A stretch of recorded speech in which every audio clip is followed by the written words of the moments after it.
Hello, everybody, and thank you so much for joining us. My name is ELENE GAGNIDZE. Originally, I'm from Georgia, but now I'm based in Vienna, and I'm a project assistant at the International Institute for Peace. Our event is about the war in Ukraine and the impact on Chechnya. The content itself, the North Caucasus in the region within the Russians that consists of Chechnya, and the relationship between the Moscow and the peoples of the North Caucasus has at times been violated.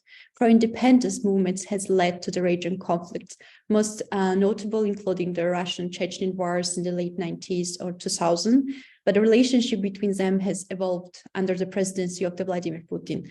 In February 2022, when Russia invaded Ukraine, the Putin identified the various military units, including those led by the head of the Chechnya Ramzan Kadyrov, as critical assets for the invasion. During the war, he also established the voluntary battalions to help recruit the soldiers.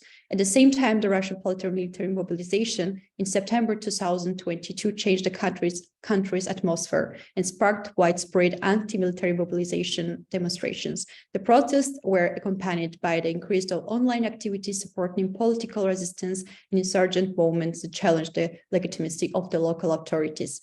Also, the war has led the wave of support for Ukraine across the North Caucasus, especially among Chechens who suffered greatly during the two wars in the region. The Chechen diaspora has led the public gatherings across the various European countries to show the support for the Ukraine, with many Chechens viewing the Russia's aggression against Ukraine as similar to its action in the Chechnya 2 decades ago. Solidarity has generated mutual support for the Ukraine. The Verkhovная Rada adopted the resolution on October 18, 2022, to condemn the genocide against the Chechen people and recognize the Chechen Republic of Ichkeria under the temporary Russian occupation. Today, we have two experts. Our first speaker is BADRI BELKANIA. He's from Georgia, political scientist, and Harold Chambers from USA, political and security analysts. So firstly, we will discuss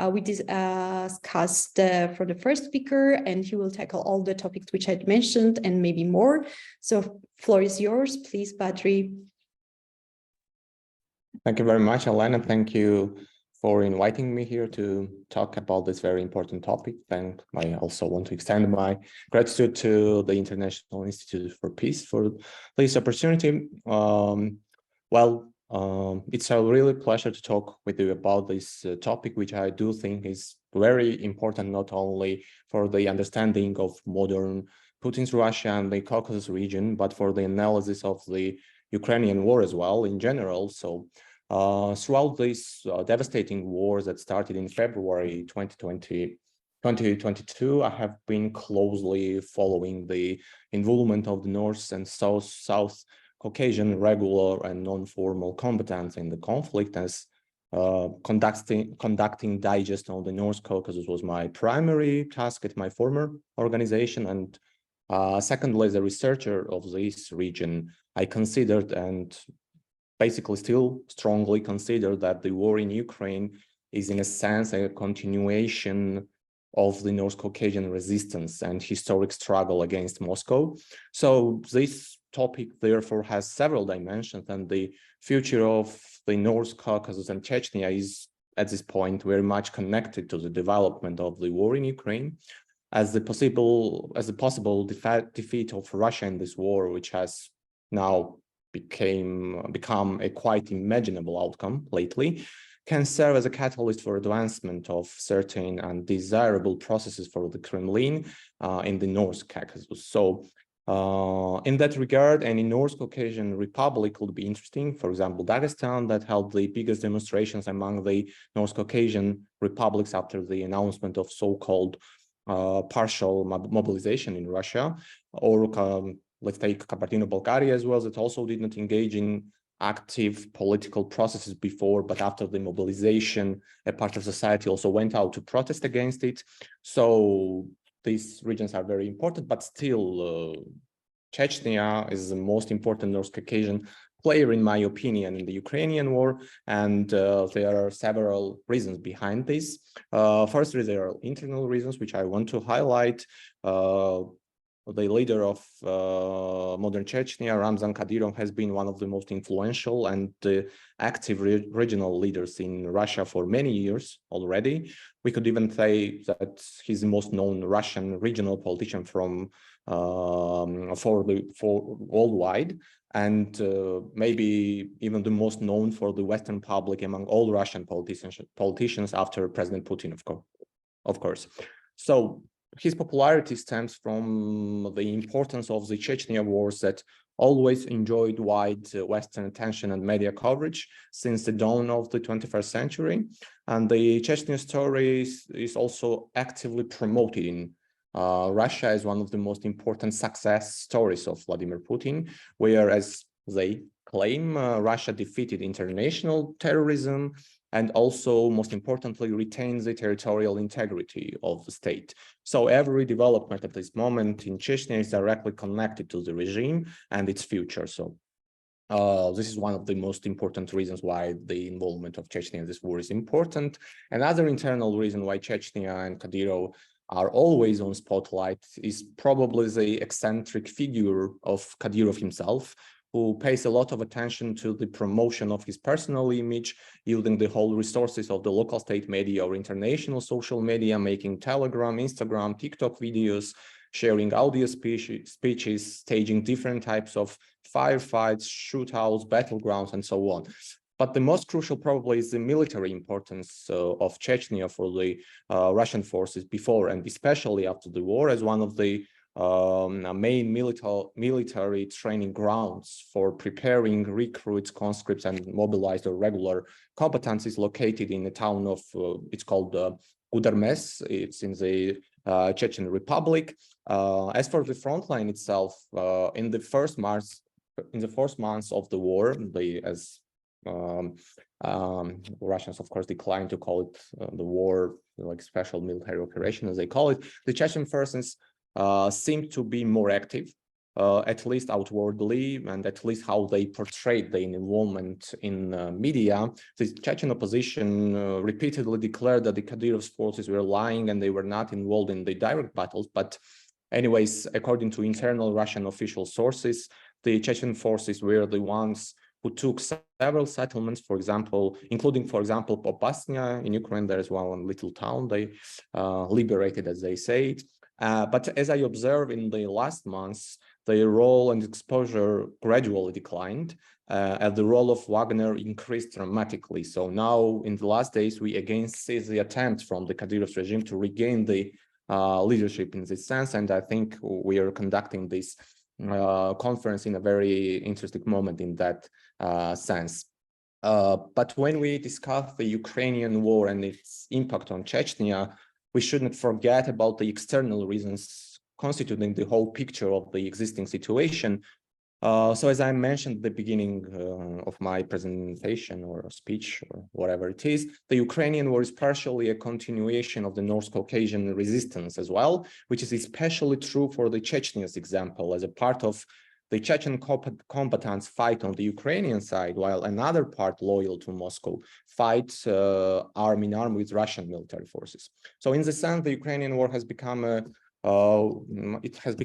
very vivid demonstration of this tragic political division of the nation, of the Chechen nation, where one part of the nation, which with their marginalized and repressed leaders who found political asylum, a sort of shelter in different European countries, is fighting on one side, while another part, pro-Kremlin one, consider this opposition part, as traitors, calls them this infamous word we can hear from Kadyrov, his favorite word, shaitan, meaning the evil spirit according to Islam.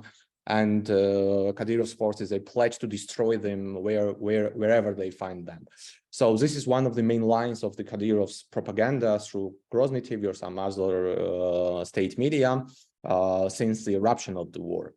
But according to their rhetoric, both of the sides seem to agree in one, that the Ukrainian war is a sort of instrument to continue the battle for their own interests as well.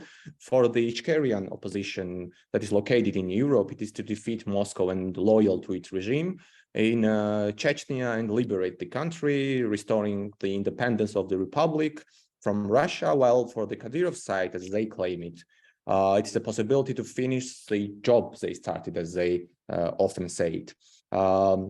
So you can hear this from, for example, from the leaders of the Chechen opposition in exile, such as, for example, Muslim Chabarlaevsky, the commander of the Sheikh Mansour battalion, fighting alongside the Ukrainian forces, or Prime Minister in exile, Ahmad Zakayev, different opposition bloggers and activists. Many of them declared the same things, that the future of Chechnya is being decided in Ukraine right now. While Kadyrov, Daudov, and other, like Alaudinov and other commanders and leaders of this pro-Kremlin Chechen regime, they repeatedly declare that they have their personal interest to destroy the Ichkerian fighters and their leaders in Ukraine. So this division is probably, for me, this division is the point then that we can assess as a paramount impact of the Ukrainian war on Chechnya, as the outcome of the war can determine the future of the region as well. So, but there are many results that we can observe already, not talking only about the future, such as the activation of the Chechen opposition military political forces. We also can observe participation of Kadyrov in the internal political fights in Russia for more influence, and the recent criticism toward the founder of this mercenary military company Wagner I mentioned, Evgeny Prigozhin, for his public outcry against the military leadership, and the then consequent criticism of Kadyrov toward Prigozhin. It was also, for me, as one of the signs of this internal political games, and Kadyrov and his regime is very actively involved in this.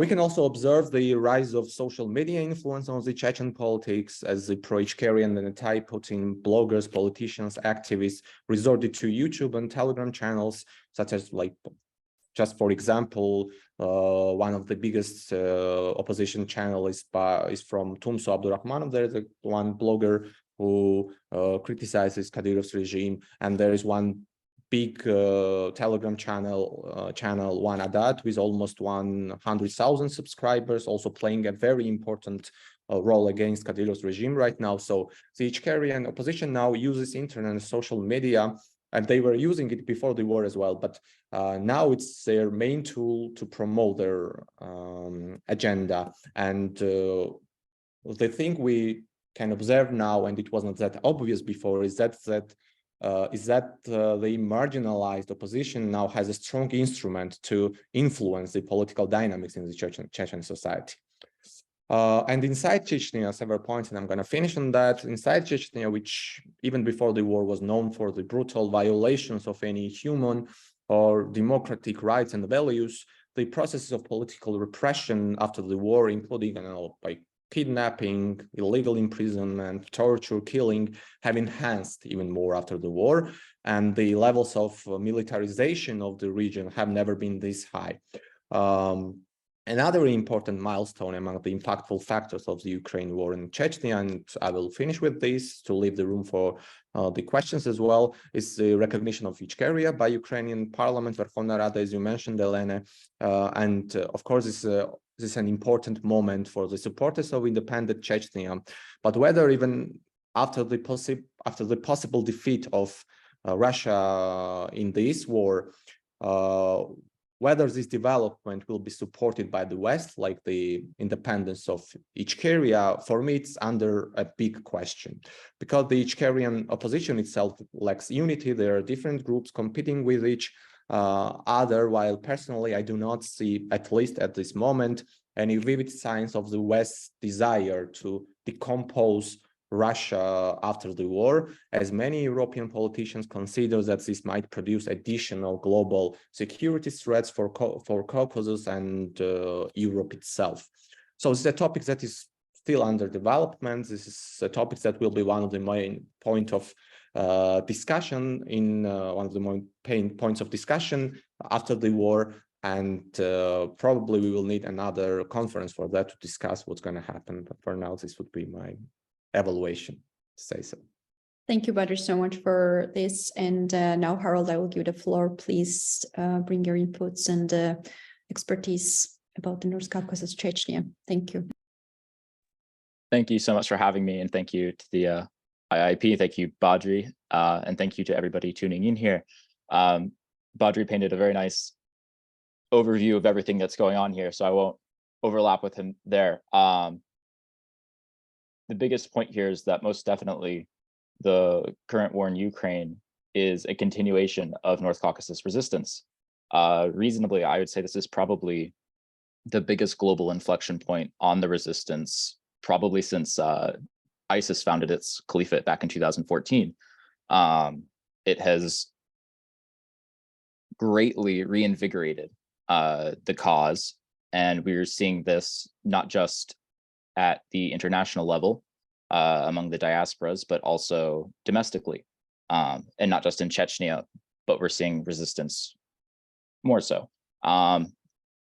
Focusing more on Chechnya to understand quite what's going on here, you have to go back to the Second Chechen War when Russia militarily reconquered Chechnya. And this is obviously the most important and salient point here, that Chechnya did not choose to go back and be a part of Russia. So you have an occupying government for the past 2 decades plus. And so the reason why this is so important is because there's this continuous latent threat from the Kremlin's point of view of Chechnya regaining independence. And so, you know, the chief job of the Kadyrovs, both Akhmat and then Ramzan, has been, you know, keep Chechens in check, prevent separatism from happening, put down the resistance. And I mean, the victory over Chechen insurgency has been declared, I'm not even sure how many times. You know, first in 2009 with the official end of the counterterrorism operation. But I mean, even as recently as January 2021, when Amir Hamzat Butakayev was finally killed. So this is a very, this is a very long conflict, very long running here. I mean, you could even extend it back for centuries. So the important point here, though, is that around 2014, 2015, there's a severe drop-off in terms of insurgent action. And basically, you can take that point as realistically the death of the insurgency in Chechnya. That's not to say that there weren't still armed groups operating, just they weren't particularly active. And so the reason why this is so important is because we see a transition in the type of resistance in Chechnya. You see it moving away from militants more towards human rights defenders. So resistance is not armed. It's what I'm terming revelatory subversion. Basically, you have these human rights defenders and other civil society actors who are working to expose human rights abuses and corruption, and how the Kadyrov regime actually operates, and through revealing this information, thus undermining the regime. And so it was very decentralized up until 2020. You had a lot of crackdowns and attempts to get rid of any of these human rights defenders, and Kadyrov worked to force them abroad, which is especially 2017 to 2019. This also, what changed is in April 2020 when Adat emerged, and so at this point Adat is it's a decentralized network of activists. They are primarily known for their statistics on kidnapping and torture and murder, but they also do a lot of other exposing stuff such as corruption. They've been working a lot of covering on the issue of narcotics and its relationship with the regime as of throughout the war. So it's really important that Adat emerged prior to the war, and since just in the first year starting from April 2020, we really saw their actions expand and increase. And they, even conducting basically mutual assistance operations inside of Chechnya, helping to get families food and other, essential needs. The Kadyrov regime has felt very threatened by the actions of Adat. And so as we were heading into the, preceding the war, that was really their main focus. And just to clarify, Adat, is not alone here. It is not necessarily unified. There's been actually a fair amount of drama some of it still under wraps in terms, so there's actually another group called NISO, which is it's still emerging, and it's actually a splinter group of former Adat members, but it is also very popular on Telegram, doing similar work. So we've transitioned here to this more non-violent type of resistance. And one of the big victories of Adat was basically breaking down some of these walls and this atmosphere of oppression, and doing small demonstrations, little things to basically stand up to the Kadyrov regime and try to show Chechens that we're willing to sacrifice, put ourselves out there and try to demonstrate that they will not beat us. Obviously, Salman Tepserkayev paid the ultimate sacrifice when he was exposed as a member of Adat and was abducted and murdered for it. So this is important as we head into 2021, when at the end of the year, you had the first actual protest in Grozny in a very, very long time. And so you had a group of women from the Berkat marketplace start to protest the price of renting a stall. And this is also, due to the socioeconomic deteriorations that happened during the pandemic. So you have this very bad situation, the status quo in Chechnya, which is always fragile, is starting to be shaken up some. And so you have this, and this is the context we're leading into the war. So when the war starts, and we get, you have the first month is the assault on Kiev, and you had large number of Kadyrovtsi, of the, official, Russian National Guard units that report directly to Kadyrov, and some of the biggest, his most senior commanders, all joining in on the assault on Kiev. When that just utterly fails, they leave, and a lot of those forces were not redeployed. And so this was very evident from, from month 1 to month 2 of the war, that Kadyrov had made a large gamble in terms of manpower, and that after the first month, due to heavy casualties, especially from drone strikes, he decided to hedge his bet. And so when you saw the Kadyrovtsi redeploy towards Mariupol, it wasn't all of those units. And this is when you start to see the growth of the Akhmat group, which is led by Apti Aladonov, and trains at the Russian Spetsnaz University in Gudermes.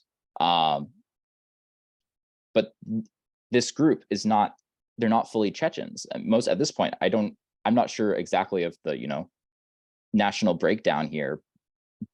But at this point, all indicators seem to point that there aren't many Chechens in the Akhmat group, certainly not Kadyrovtsi. These fighters are being trained and sourced from all over Russia. So the reason why this is so important to note is that also in the opening months of the war, you had the Sheikh Mansour battalion announce their sort of war strategy for retaking Chechnya. And right after they did that, you had this anonymous video surface online of the Sons of Ichkeria, which is, supposedly this, new underground armed militant group in Chechnya. Suffice to say, Kadyrov did not take that news well. And he, announced, prepare for a new insurgency. He, started to sort of scale back his own personal commitments in Ukraine of, the actual Kadyrovtsi, not just whoever you're grabbing off the streets. And so, he was very nervous about, are they going to actually try to take me out? And, obviously there's been a lot of stereotypes of Kadyrov being paranoid. And I mean, yeah, they're accurate. And so this seemingly, was what he didn't want to hear and what he's been waiting to hear. And so this brings us into mobilization. So what happened there was you had, even though the numbers are not accurate as they are announced, that doesn't mean that those in Chechnya do not know what the casualty numbers are. They're very well aware that there are high casualty rates. So you had, ahead of mobilization, you actually had mothers first going onto social media saying, Ramzan, please don't send my sons to Ukraine. And then when that didn't get a reaction, and he was still pushing ahead with this whole, very public, ostentatious display for mobilization, you then had women actually protest in Grozny once again. So this is the second time in under a year that you had protests in Chechnya after nothing for a very long time. And reasonably, the mobilization order fundamentally shifted the status quo, not just in Chechnya, but in the North Caucasus in general. You had days of violent clashes and protests in Dagestan. You had very dramatic protests in Kabardino-Balkaria. Reportedly, the Ingush didn't even just all flat out refused to mobilize. And so, in a region known for its institutionalized oppression to counter resistance, you had a pretty decently massive, demonstration of resistance and, pushing back against the authorities. So returning this back to Chechnya here, you had protests in the street once again, and the consequences for that. I mean, you had the Ichkerian national anthem sung actually in the Berkat marketplace right after the protest. And so all of the women that protested were rounded up. They were taken to the Grozny mayor's office. They were tortured. Their husbands were brought in and told, beat your wives or we'll beat them for you. The sons were rounded up, taken to the airbase, and then sent to Ukraine. And to this day, I haven't seen anything about their fates. So this is, the reality of Chechnya, but at the same time, it's not as if they did not know what the price of protest was going to be.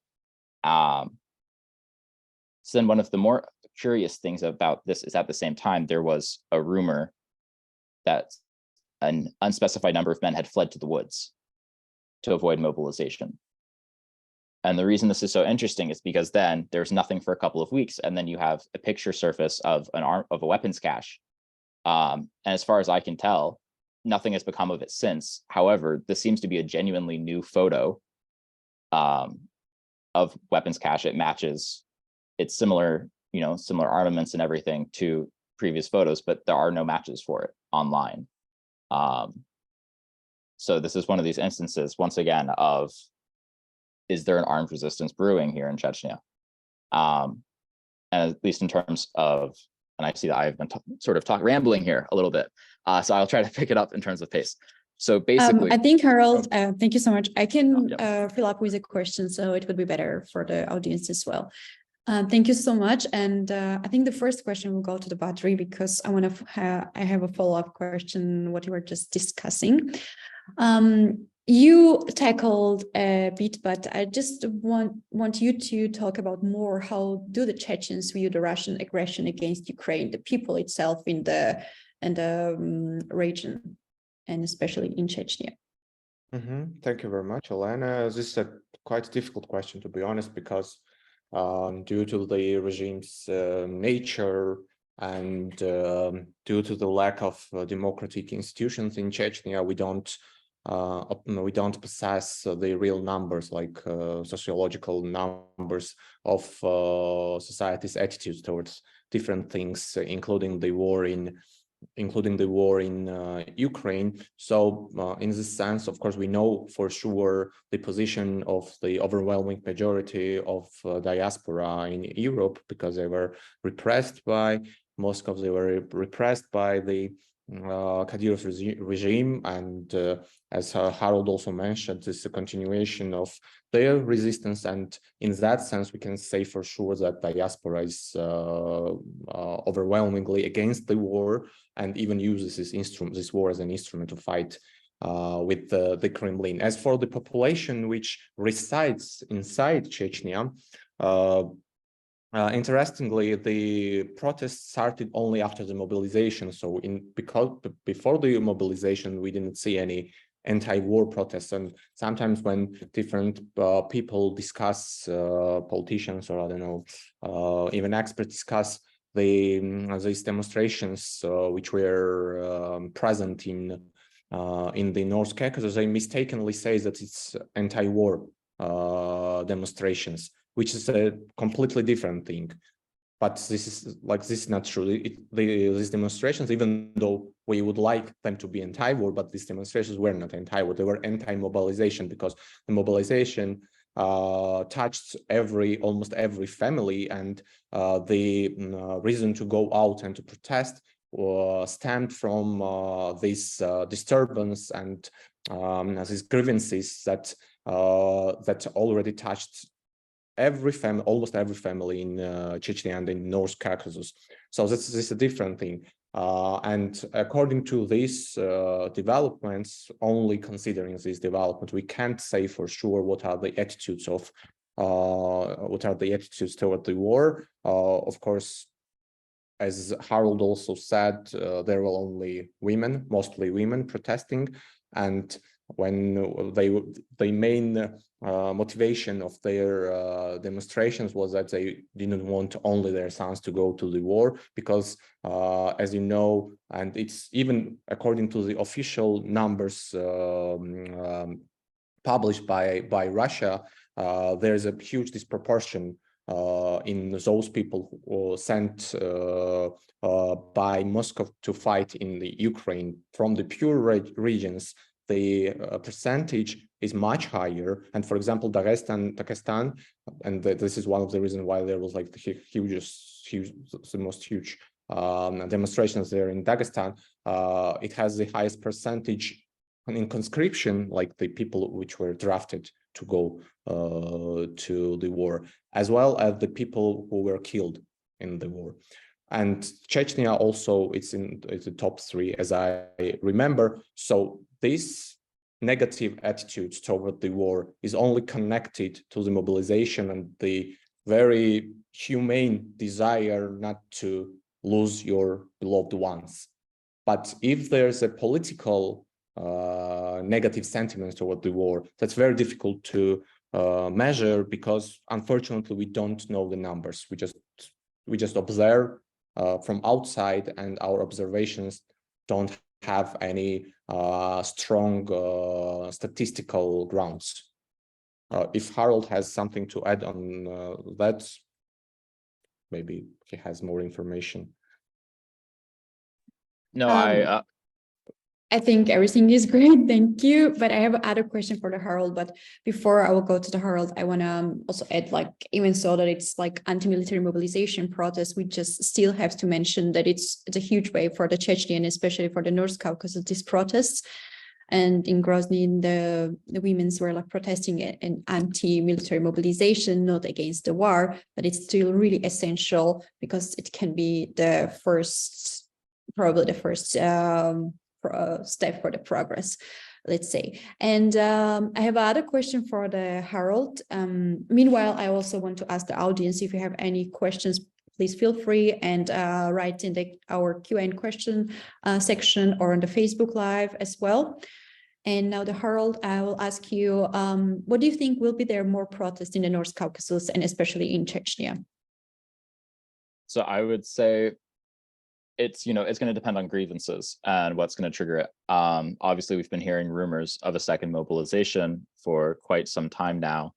And I would say it's going to partially depend on that specific, especially in Chechnya, whether or not we see more protests. I think to a certain extent, though, it depends on how you classify a protest in terms of, is it, just the conventional large gathering, marching type of protest, or if it's just something a lot more simpler and smaller. So at the end of last year, beginning of this year, there's a fight in Urus-Matan between 2 Kadyrovtsi that multiple people videotaped and sort of were laughing at and mocking. And for that, there were massive raids, supposedly because cars were tinted. to me, that should be counted. That should count as a protest. It's, you know, it seems small, but that is a very large, you know, act of resistance there. So I think to a certain extent, it depends on how you define it. I think this is, in terms of protests, I mean, this weekend is Circassian Memorial Day, recognizing, you know, the victims of you know, the Circassian genocide. And the authorities in Kabardino-Balkaria and Karachay-Cherkessia, I believe, banned parades to memorialize it. They did that last year. The parades, you know, events still proceeded. I would expect the same this weekend. And I mean, reasonably, that should also count as a protest. And I would expect a pretty substantial crackdown this weekend if they do so. But in other places, I mean, it's just hard to say. But I would say if there's a second wave of mobilization, that'd be the most likely thing to trigger more protests. Thank you. Yes, according to the situation in the region, that even so, what you just mentioned can be also seen as a protest for sure. I have a question for the BADRI, to follow-up question again. You talked about also the recognition from from the West, the support from the West for the Chechen Republic of Ichkeria or the diaspora. Yes, and I just want to ask you, like in the March, even that President of Poland mentioned once that how it's like really essential to support the recognition of Ichkeria.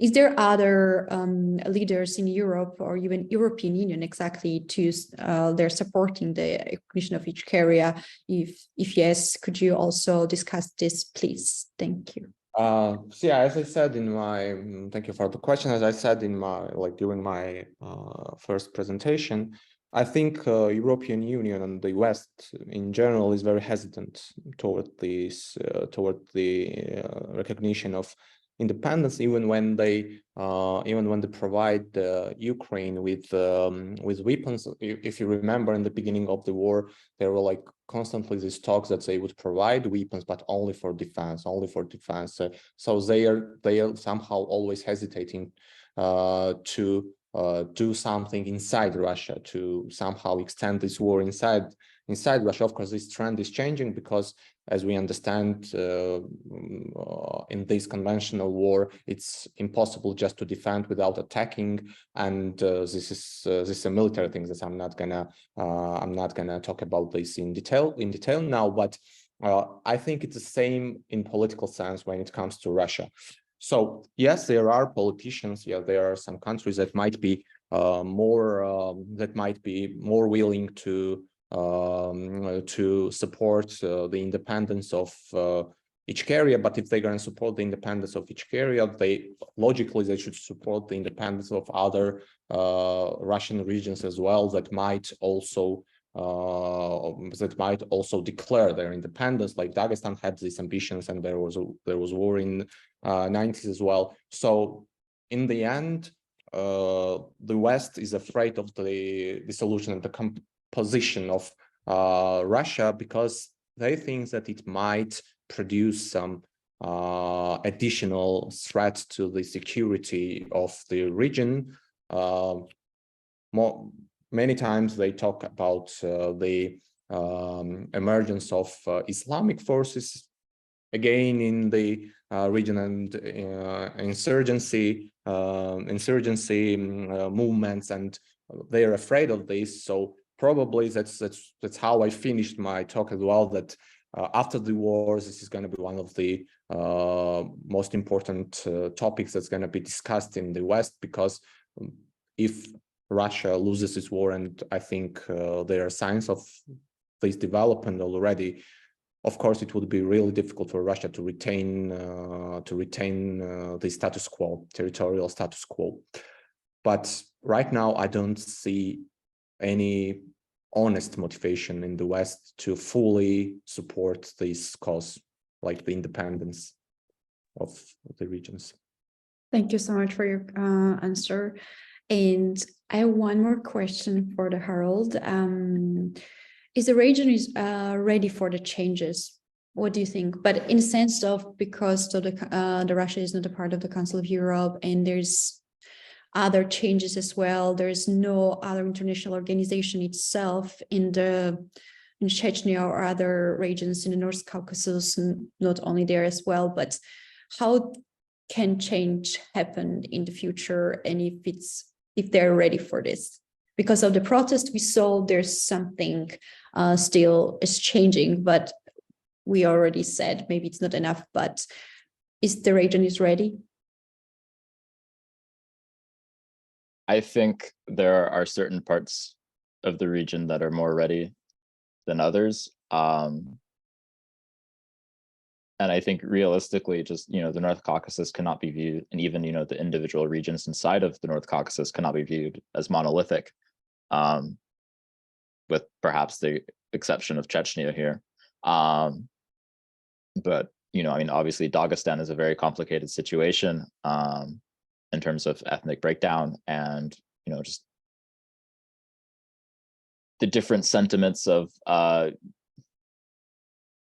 don't want to say political apathy, but, the focus, the prioritization of, living day to day when you can't actually really afford to get involved in politics, and then, those that are actively against, the government, and then those that are actively for the government. I think there's definitely going to be change across the region. I think it's going to manifest differently.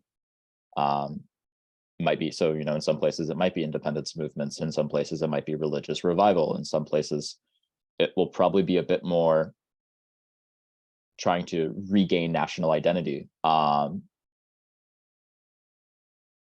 I think that reasonably we'll see different actors in each place advocate for separatism, a little bit of irredentism in there.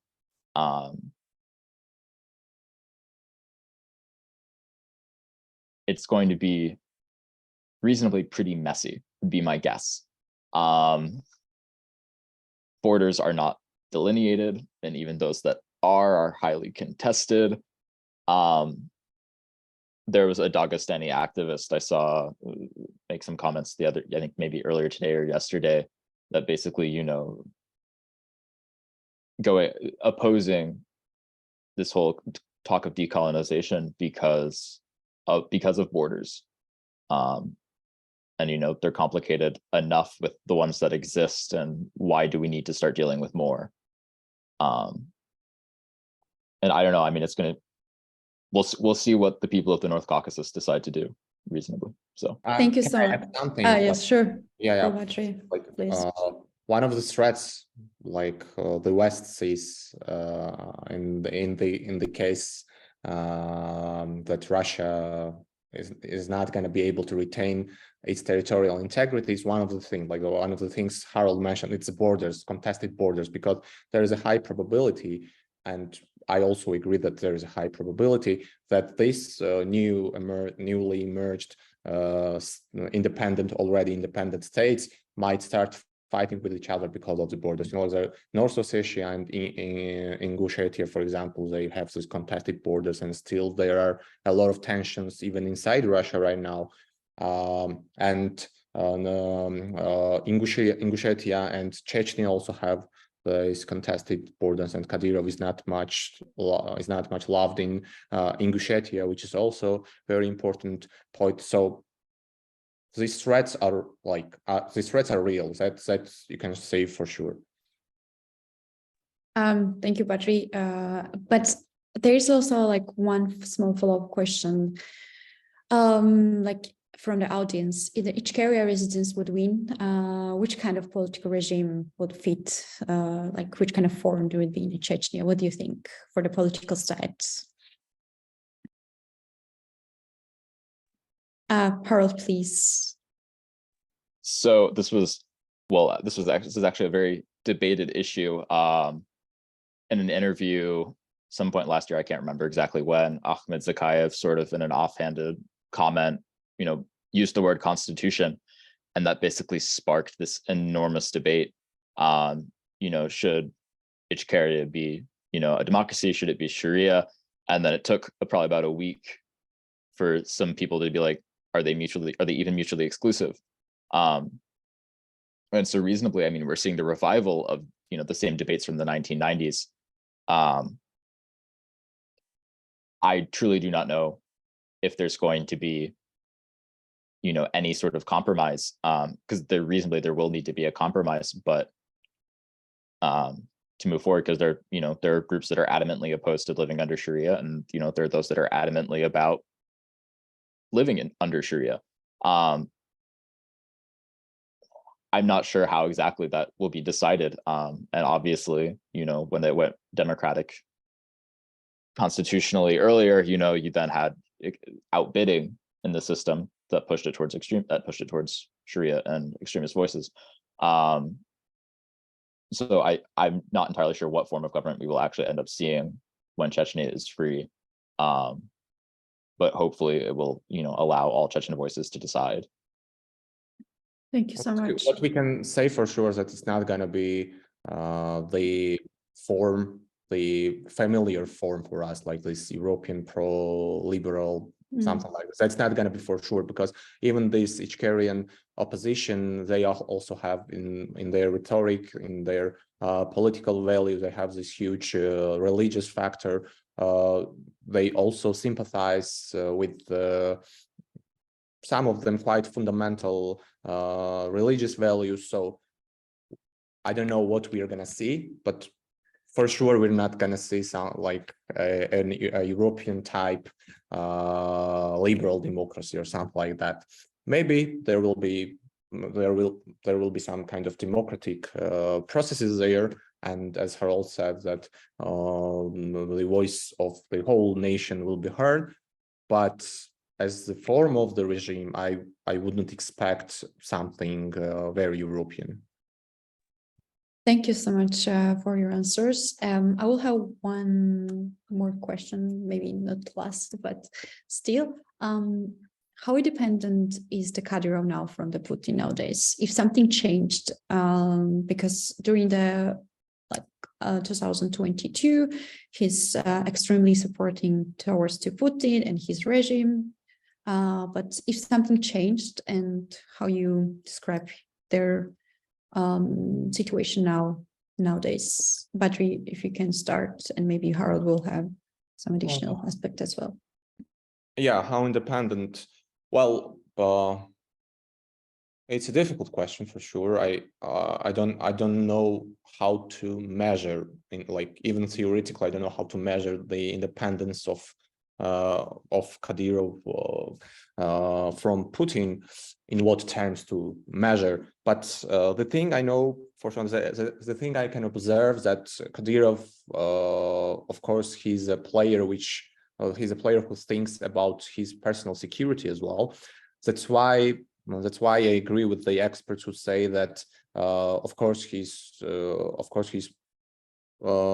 involved in the Ukrainian war, but he's not going to send all his troops, all his forces, because these forces which he retains in Chechnya inside, he needs these troops for his own personal security.